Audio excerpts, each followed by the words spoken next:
Chef Cell was recorded on a cell phone in front of a fake audience.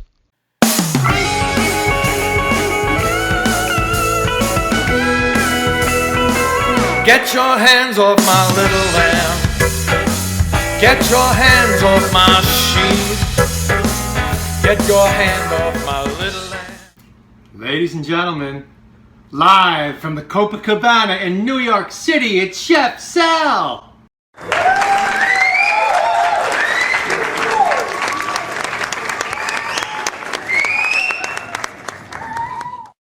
Now, I'm in my kitchen. I'm always in there. And it's always a fake audience, but we love our fake audience.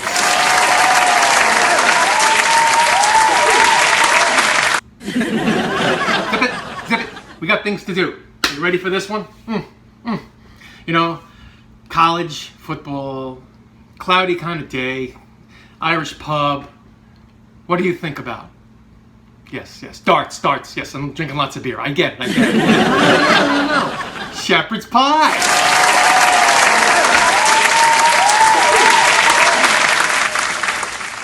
Notice I didn't say authentic shepherd's pie. Do yourself a favor. You want to play a little game? Pause me. Open up another screen. I know you're on YouTube. Probably. Unless I'm on ABC. And then Google, right? The Google thing. Authentic recipe, whatever. Shepherd's pie. Authentic recipe shepherd's pie. The printout won't stop.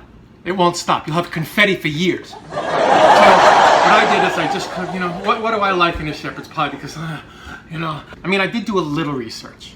I went to the hills of Ireland and I asked one of the deep woods. What? Well, Irish chefs. Well, you'll see. Like in the lambs and always and the sheep just count out to make it. I think I heard the in there. Yeah. All right. So basically what it is, it's a nice Irish stew done in a pan. See the pan? It's back there somewhere. I don't know. It's over there. Trust me. It's Irish stew done in a pan. It's fried. It's kind of fried. It's sautéed, fried a little bit. And then on top, we're going to make a really cool mashed potato. Why really cool? Because we're going to use the right ingredients, the right kind of potatoes. We're going to give it some good flavoring. We're not just going to plop it on there and say, "Hey, there you go, mate. What do you care? You're having 20 beers anyway." This is the base of this Irish stew, if you will. I'm not using Guinness. We're not doing any of that. We're not doing that. No Guinness. We're just going to go with this. The liquids that we're using, basically a little red wine and some of this broth here. It's really good broth, by the way. We went over this, but I'm going to bring you back to chopping some things and some fundamentals because I'm getting a little. I'm getting a little crazy. I'm getting lax in my teaching and in my lessons. So this is going down in the pan before anything else does. So let me do this first. I'm going to show you how to basically chop an onion. If you've seen this before, just fast forward. I think you can do that. All right, so see what I did? I cut off the end here, and I kept the stem end intact. See the stem? Yeah, see? That's the stem. Keep that. You'll see what I do. All right, so what I'm going to do is I'm going to take off the first layer of onion along with the skin. You can do that, right? I'm trying to stay out of the way. So you can, see on the cooking show. So you could see me cooking on the cooking show. All right, so here we have our first half. Speaking of first halves, like I said, this is so great. If you want to stay home on that Saturday afternoon and watch college football, just if it's a little cool, the weather's starting to get a little cool, you make this stuff. Ultimate comfort food. Ultimate. All right. Now that I've bored you with all that usual cooking show stuff, see what I'm doing? I'm cutting it long ways, about 1/4 of an inch across. I'm coming around back this way. I want to get this little end off. I didn't like it. Sometimes you get a little funky part of the onion. And just come back. Now, a lot of chefs, they'll tell you to cut in this way. See? But it doesn't work. Think of the physics. Stare at an onion next time you're with an onion alone. Anyway, it doesn't work, all right? I love chefs. I'm a chef. You're a chef. We're all chefs. It's not one of these things where you tell somebody you're a chef and they'll say, "Oh, really? Where did you study?" I'll tell you where I studied, lady. Were you cracking the books and having your little aperitif, right? Studying for your course? I was losing 3 restaurants from being crappy at it. That's how. That's how. Are we not all learners in society together, learning together how to make something work by trial and error? And I ask you, America, are you willing to do the same thing?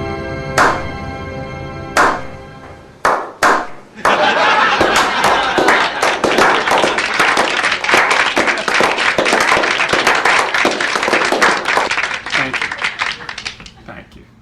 That was my fake group of guys. Alright, so now that I'm past that rant, and if you don't like the rant, you can fast forward on them too. It doesn't matter. I just have to, I have to speak my mind, right? So that's 1/2 of the onion done. I'm going to put that in. I'm putting this in with some of that carrot that I chopped up. I'm not going to bore you with the other half of the onion. Do that same thing. Do that same thing with the other half of the onion. But, we're on a time thing, so let's get rid of all the junk. And let's move to the potato. Now, I have 2 pounds of Yukon potatoes. They're going to make the, the mashed potatoes that go on top. Why do you use Yukon? Good question.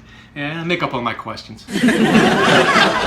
Why do I use Yukon potatoes, not the usual russets? These are the golden Yukon potatoes. They don't get grainy if you happen to overcook them like the russets do, and they stay, they stay together. They stay together. Plus, they're very creamy. I say I'm going to cream this. I think I made something last week, where I used the masher. This time I'm going to do a little food processor. I want it to be creamy and dreamy. Yukon potatoes, creamy and dreamy. Remember that. I'm so excited. I'm going to get creamed. I already cut up most of this 2 pounds, but see how golden it is? It's nice. You want to find the thinnest width. It wouldn't be that, right? It would be right there. Cut that in half. I'm going to do that first. Thinnest width. Cut that in half. And then you're going to cut that in half long ways. And then flip it around. It doesn't really matter because you're going to mash these up what they look like, but you want them to be basically the same size and shape. So there it is. You see, I just cut it across. I cut it across 3 or 4 cuts, all right? So let me do... No, I'm not going to do it. I'm going to put that aside. You don't need to see the other thing. You know how to do it. And you know what? People repeat things sometimes on these YouTube shows. Hey, people that repeat things, do you realize that there's a rewind? You got to get involved, folks. You got to help me out and get involved and rewind when you need to rewind. You better. And now the carrot. I have 2 carrots, 2 large carrots. I already cut one. What was I doing? You put your right foot in, you put your right foot out. I already cut one. We're going to cut this in half first, and then we'll cut it the long way. See? We're going to cut it in half the long way. Then we're going to turn it, chop it into half moons, about 1/4 inch. So watch me do the first one, all right?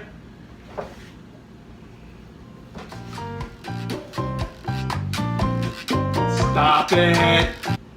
This is not a normal cooking show. When I get on Food Channel, it'll be a different story. Hey, Food Channel, are you watching? Are you watching? I'm the next big star. Tell them, folks.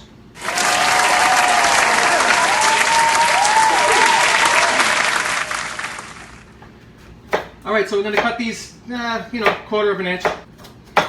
I'm going to put them in with the onions because these are going in the frying pan at the same time. And I'm going to do the other one. I'm going to do the other half of the potato and the onion. You don't need to see it. And I'm going to be back to the sauteing process.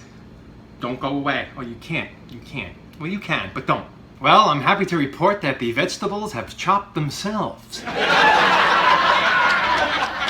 really. All right, I chopped the veggies up. I have the potatoes here. They're in cold water. You can really boil that up whenever you want. Just make sure it's ready to go once you're done with the stew part, because you're going to put the, you're going to put the stew...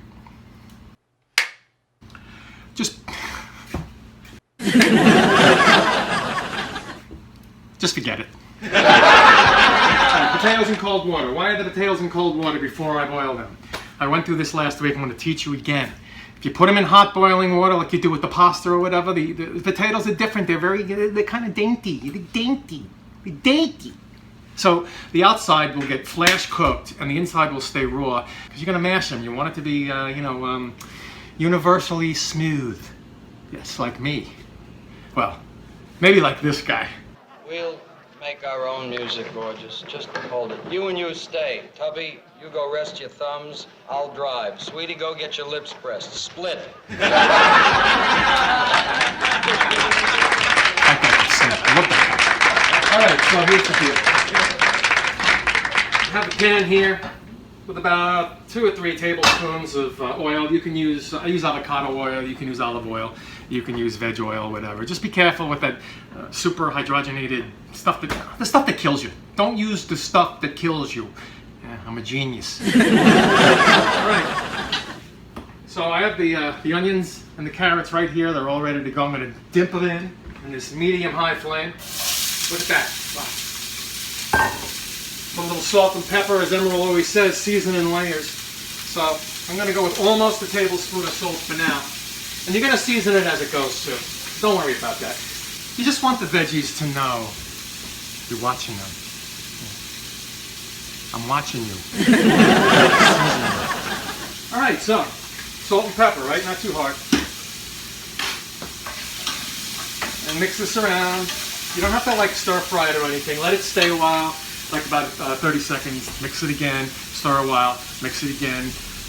Gauge by the carrots. They have to be fork tender. When you put a fork in them, they're tender. You went over this too. They have to be fork tender. The onions will take care of themselves because they're smaller and they're more water based. So they're gonna kind of cook down a little bit quicker. Yeah, well, it's hard to say. It may be English. I used to be so young. Didn't we all? All right, so I'm going to move these around, and when everything gets softened, I'm going to bring you back and run you through this delicious marriage of potato, meat, and vegetables. They just go together. Some things really don't go together too well. Ergo my point. I'll be right back. Veggies are now cooked down. I'm going to show you what they look like. Now, I like caramelization. I told you in many, many shows that the browner it gets right before, if I get the light on there, yeah, right before they turn black. It's a knack. You know, you gotta get a knack. Get the knack. Once you get the knack, changes the whole taste. I mean, it's almost like candy, and you're like, it's candy. It's vegetables. It's not supposed to be candy. It's candy. It's candy. All right, so I'm gonna put this aside. Same pot, same heat, a little higher. You want the meat to see, bang off that pot. You want the zzz, okay? So we got this 2 pounds of lamb here. Yes, lamb. I know a lot of people are like, oh, I don't know about that. It's shepherd's pie. If you want to make a cottage pie, 2 pounds of ground beef. All right, so we got another 2 or 3 tablespoons of oil. I'm going to kind of break it apart, stick it in. You're going to hear it sizzle if you have the heat up to medium high, like I told you. And what we're going to do basically is we're going to flavor this meat while we're cooking it down, so it kind of gets in there, so you'll see. Salt, pepper, and I have some fresh rosemary and fresh thyme. Get the fresh stuff. And I'm going to season the meat here. Now, speaking of seasoning the meat, I want to show you a very special clip. You don't see a lot of this. This is my good friend Carlos, owner, proprietor, and top chef. Well, he's the head chef. He owns the joint of the Havana Tropical Cafe right here in Highlands, New Jersey. Go there. Go there. But I want to show you Carlos. He's a real meat seasoner. Check this out.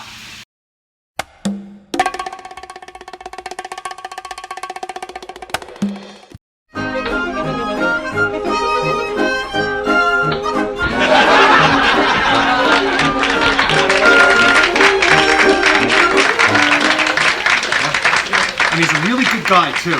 Havana Tropical Cafe, best Cuban food anywhere, and he's a really, really good guy. You don't see a lot of good men in this business, except me and him. That's about it. So Carlos, thank you. This guy knows what he's doing, I'm telling you. All right, so I'm going to put a nice amount of salt, liberal amount, almost a tablespoon, right on there.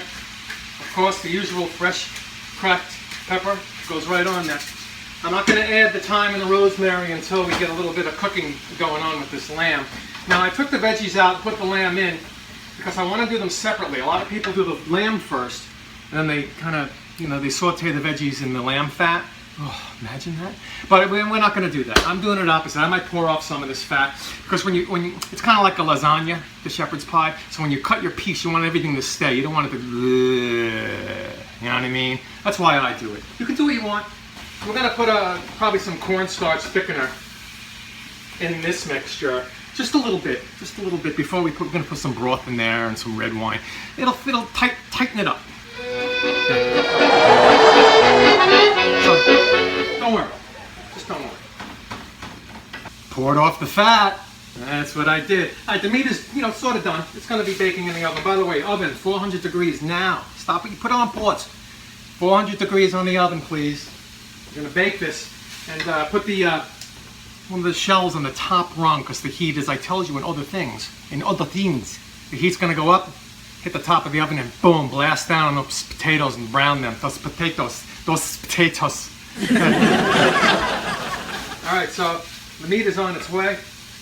I have here, I chopped up the rosemary. It comes in very long, kind of spindly spikes, so I don't want really that. I don't want it sticking in my teeth during the eating process.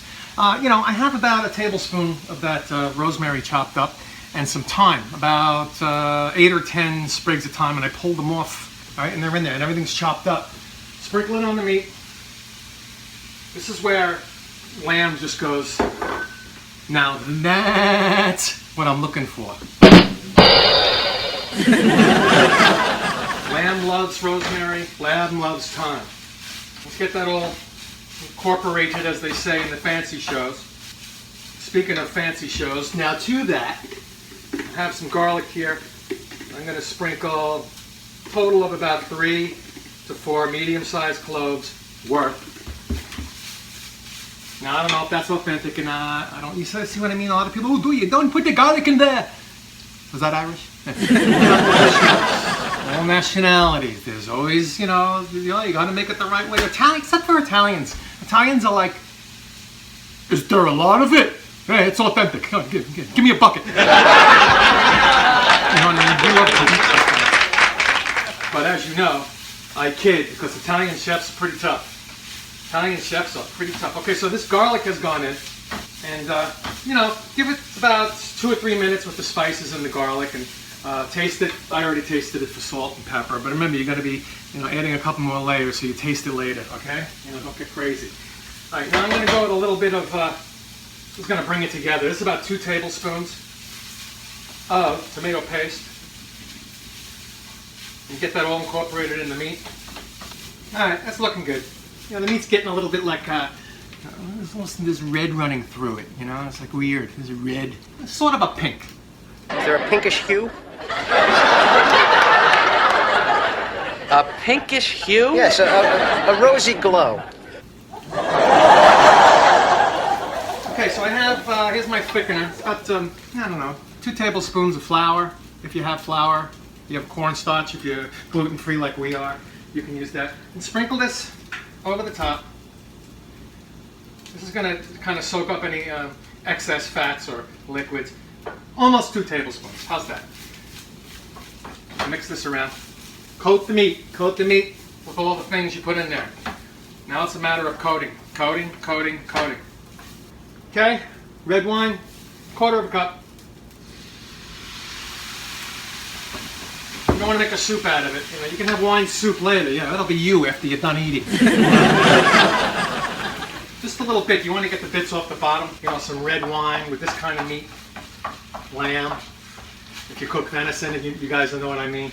Okay, so it's getting a glistening look now, because that red wine's glistening, making it glisten, and it's all mixing together. So with that, I'm going to add my little bit of broth. I have a cup here. I'm not going to use the whole cup. I'm going to mix it together first. Done. And again, I'm going to go around like I did with the wine, but I'm not going to use a lot of it. And the veggies are going to pretty much complete their process, their cooking process in this pan with the meat. So you want to steam them a little bit, bring them along. That's why I got the broth. Chicken broth, beef broth, I don't care. Vegetable broth. This stuff was called Better Than Bouillon that I used. Look it up. I think they got it in Whole Foods. It's really, really good. And they got good flavorings in there. Good, deep, lamb-worthy flavorings, if you know what I mean.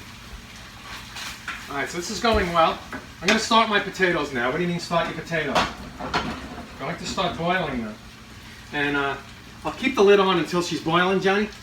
So let's go right to the high.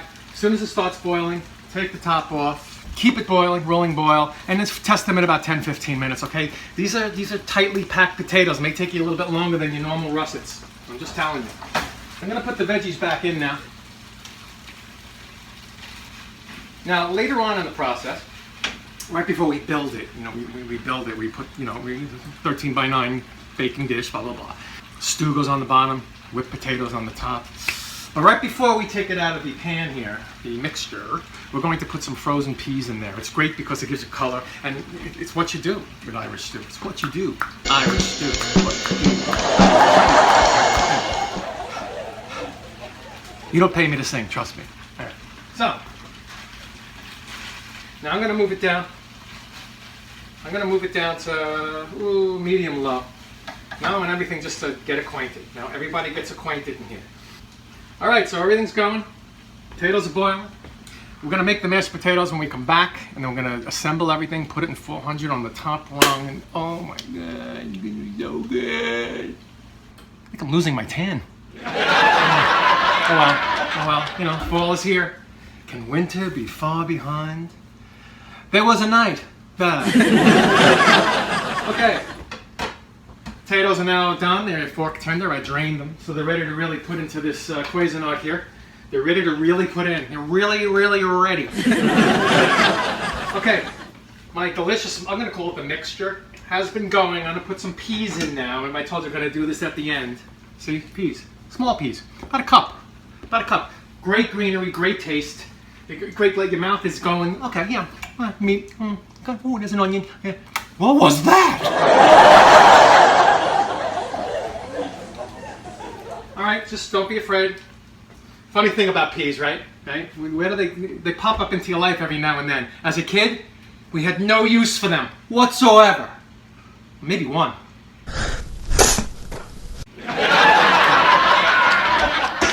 right, so let's mix these peas up. I have brought the heat back up now on my mixture to about a medium, a little less than medium.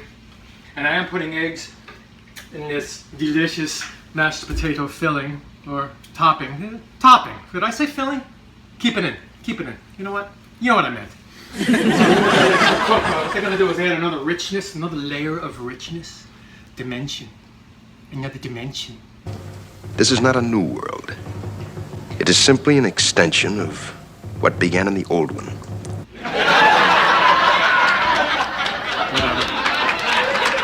So that's why we're putting it in for so long in the oven, because we want the eggs to do their work. Give us the creaminess and a little bit of body. Gives the body and a nice color, and also help the browning. Boom, potatoes in. They have a nice golden color. They're not that pale white that the russets are. I'm such a fair weather friend, right? Now I'm making fun of russets. Alright, so this is going in. That is now in. Get this over here. I'm going to melt about 3 or 4 tablespoons of butter. Whatever might be your want, W-O-N-T. I never use that word. I'm going to use it more. As is my want. That's it. As is your want. The things I'm going to do now, while we're waiting for our butter to melt, I'm going to get my egg yolks only. I don't know if I made that clear. I probably didn't. Egg yolks only, in. All right, butter's melted. Throw it in. Throw it in. About, it's going to melt to about 1/4 cup. That's fine. I have 2 seasonings. Dried parsley, because you like a little green in there. And some garlic powder. Just a little bit of garlic powder. Remember, there's also garlic in the filling. Beautiful. Look at this. Now, I don't know. Irish chefs, feel free to call in, or they don't call in, it's not TV. Write in the comments saying, no Parmesan. I'm putting Parmesan in it. I like Parmesan. I like it in my potatoes. Sorry. How much? I don't know. I'm going to put, oh boy, about 1/2 cup. Now the only way that this stuff is going to turn into total emulsification of the different ingredients, especially the potatoes, you need some liquid. And this liquid is going to be the ever-present I'm going to put the top on first. The ever-present heavy cream. So let's post this first.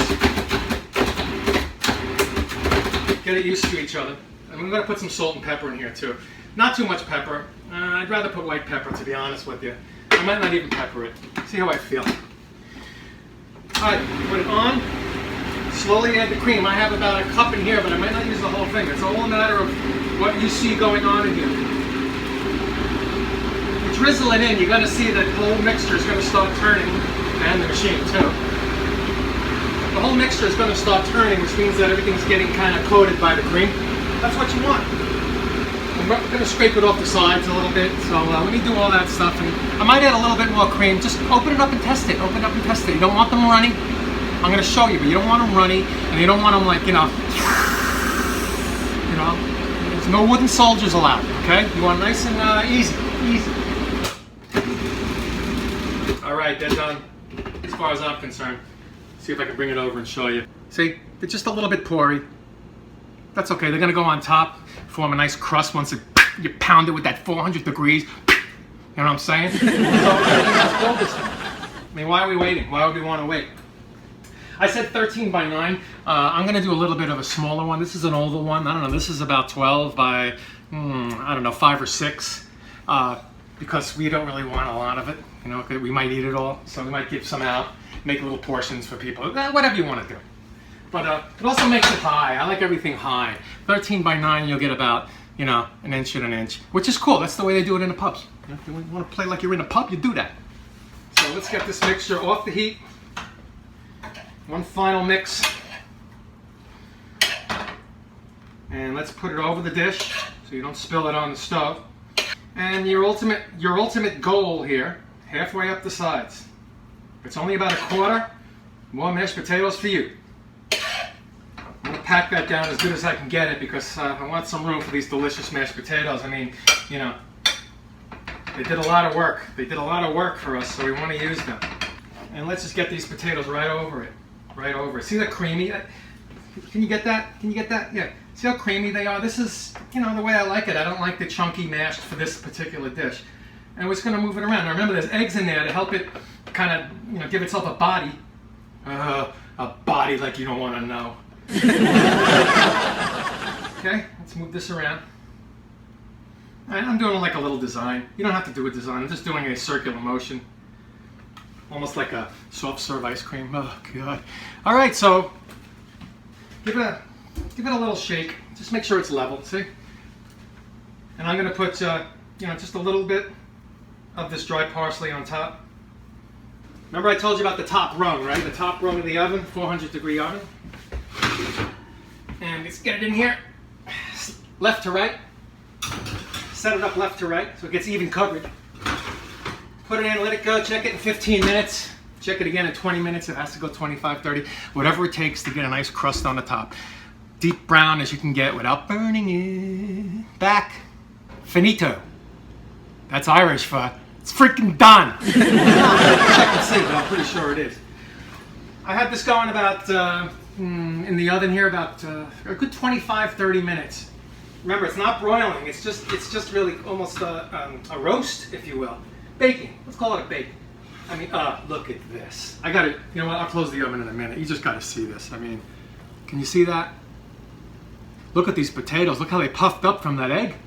See that? And they browned on the top and the butter inside with the cheese and the stuff underneath that we made. I mean, come on. See what you can do with mashed potatoes? I mean, mashed potatoes, people, believe it or not, they're pretty weird about them.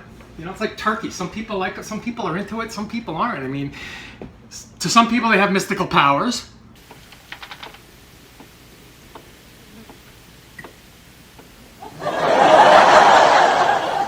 And to other people, they just can't eat them.